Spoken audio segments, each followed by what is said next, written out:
HP 1 jutaan yang satu ini, spek dan fiturnya termasuk paling savage di kelas entry level.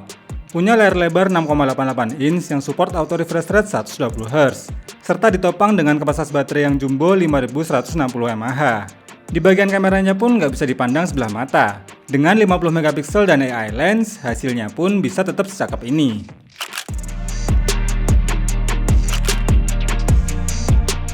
Sebelum bahas lebih jauh, yuk kita unboxing dulu sebentar. Tampilan boxnya simple dan masih ciri khasnya Poco banget. Cuma ada nama seri di depan dan 4 selling point di belakangnya. Yang langsung kita bahas aja biar gak kelamaan. Unit yang akan kita unbox ini berwarna black dengan varian memori 8/256GB. Langsung kita buka aja ya. Pertama langsung ada unit HP yang masih terbungkus. Lalu di tengahnya ada box kecil yang berisi SIM tray ejector, kitab-kitab bawaan dan stiker dari Poco. Paling bawah ada kepala charger 33 watt dan kabel data USB-C. Itu dia isinya, kita rapikan dan lanjut ke hands-on-nya. Impresi awal lihat desain bodi belakangnya ini sih memang terasa lebih fresh, stylish, dan terlihat lebih cakep. Tapi sekilas terasa banget nih kalau tampilan Poco C75 ini memang terasa familiar, mainstream, dan mirip dengan kayak desain saudaranya si Redmi. Namun tetap ya, desain seperti ini tuh terasa mewah untuk sebuah smartphone kelas entry level. Untuk build quality-nya pun masih cukup terasa nih kelas entry-nya, yang memang terasa kurang solid, walau tetap terasa lebih kokoh. Perpaduan finishing doff dan glossy-nya ini membuat kesan premium dan elegan. Di sebelah kanan frame ada tombol volume dan power yang sekaligus untuk set fingerprint. Di kiri ada lubang kecil untuk buka slot dual SIM dan micro SD-nya. Di atas cuma ada lubang jack audio 3,5 mm, dan di bawah ada lubang mic, charger, dan speaker. Kita nyalakan dan simpan dulu sebentar. Ini dia tampilan awal Poco C75 dengan HyperOS-nya. Untuk desain layarnya masih pakai desain water drop notch dengan bezel yang cukup tebal khususnya di bagian dagu.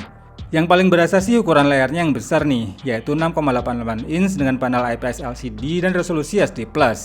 Sehingga buat nonton YouTube atau kebutuhan multimedia jadi makin lega. Yang untuk kualitas suaranya masih terasa standar, tapi nggak terlalu mengecewakan. Kurang lebih kayak gini nih suaranya.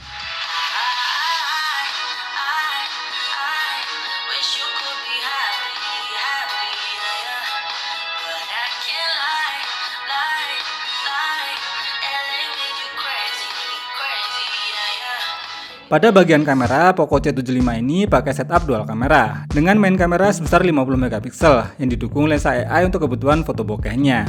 Di bagian depan terdapat kamera selfie sebesar 13 megapiksel yang support untuk face unlock. Untuk perekaman videonya, baik kamera utama maupun depan bisa mentok di Full HD 30fps. Overall untuk hasil foto di kondisi cukup cahaya sudah termasuk oke di kelasnya. Warnanya masih terlihat natural dengan dynamic range yang cukup terasa luas.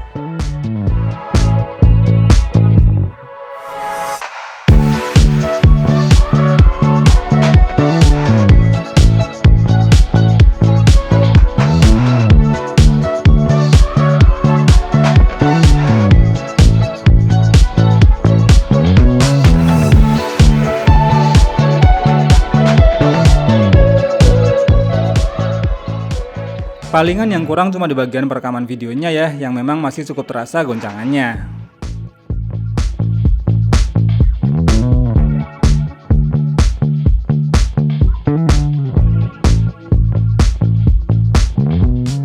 Poco C75 ini pakai chipset sekelas Helio G85 yang dipadukan dengan RAM 8GB dan storage 256GB.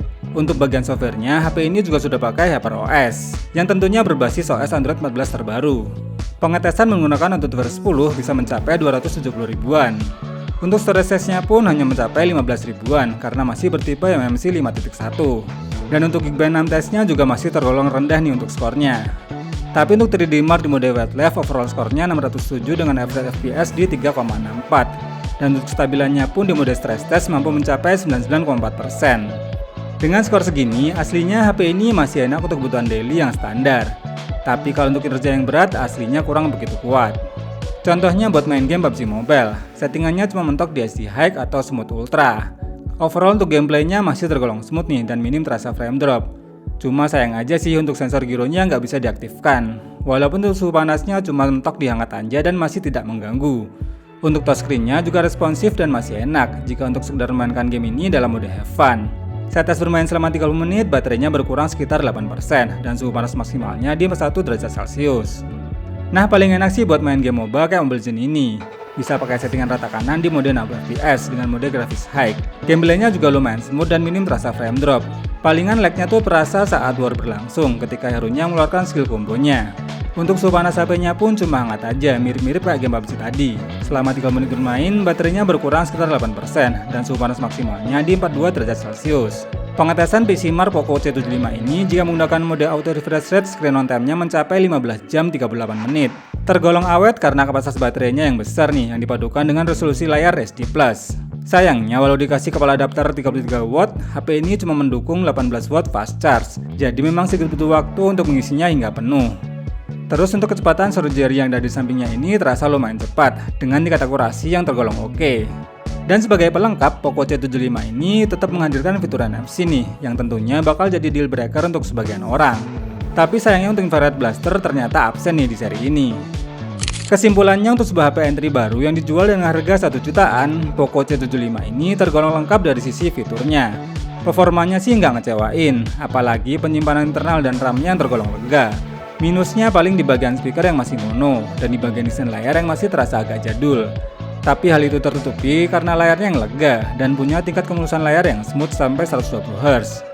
Dan jangan lupakan juga fitur NFC yang sudah disediakan di seri ini, yang tentunya jadi nilai lebih tersendiri. Buat yang tertarik membeli HP ini, linknya ada di kolom deskripsi. Terima kasih yang nonton video sampai habis, semoga bermanfaat. Irul pamit dan sampai jumpa lagi di video berikutnya.